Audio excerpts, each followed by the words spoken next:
Hi guys!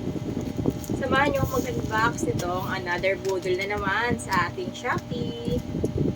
Tara, buksan na natin.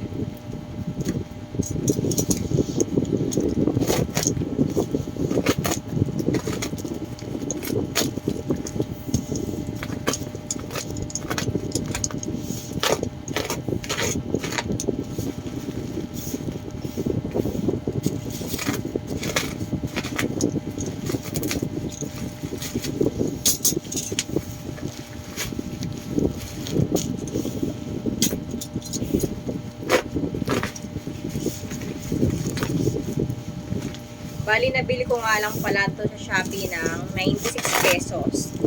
Dahil naka-discount ako sa live nila. Nunod kasi ng live sa Shopee, may 70% siyang discount.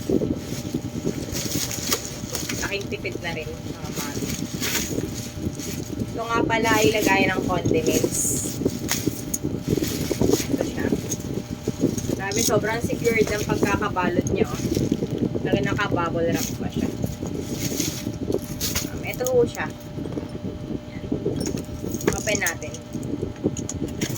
Bali, ano to? 96 pesos. 4 pieces na siya. Bali, pumapatak lang na 24 pesos lang isa.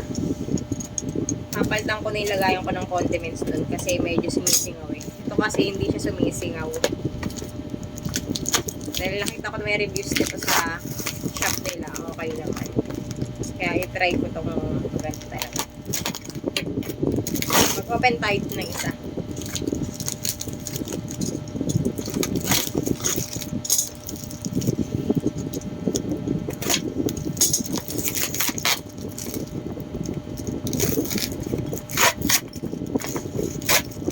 Ayan. Ito yung tsura niya. Wait lang ah. Ganda oh. Di ba ang cute? Lagay na mga condiments. Tapos, ayan, okay din naman siya.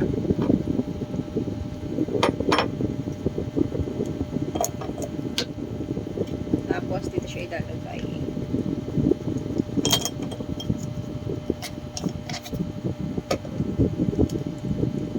Ayan, dito kasi singaw kasi may ano siya, oh. May rubber sa gilid. Talagang secure talaga.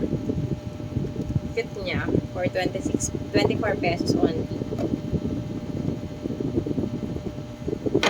Bali, goods naman siya, walang damage. Tingnan yung iba.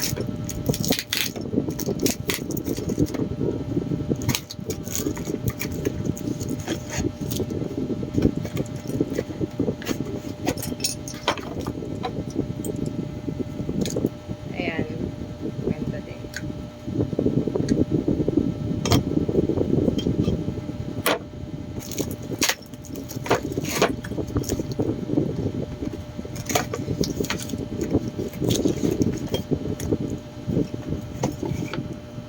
Ano nga pala siya? 350 ml.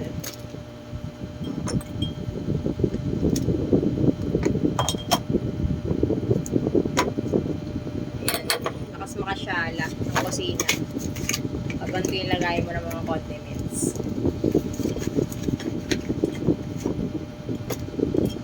Ayan.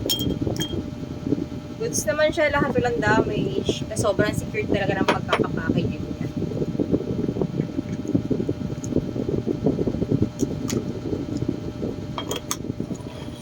May 4 pieces na akong lagay ng condiments for only 96 pesos. Sa mga gustong umorder po nito, i-comment ko po sa link yung ano, i-comment ko po sa comment section yung link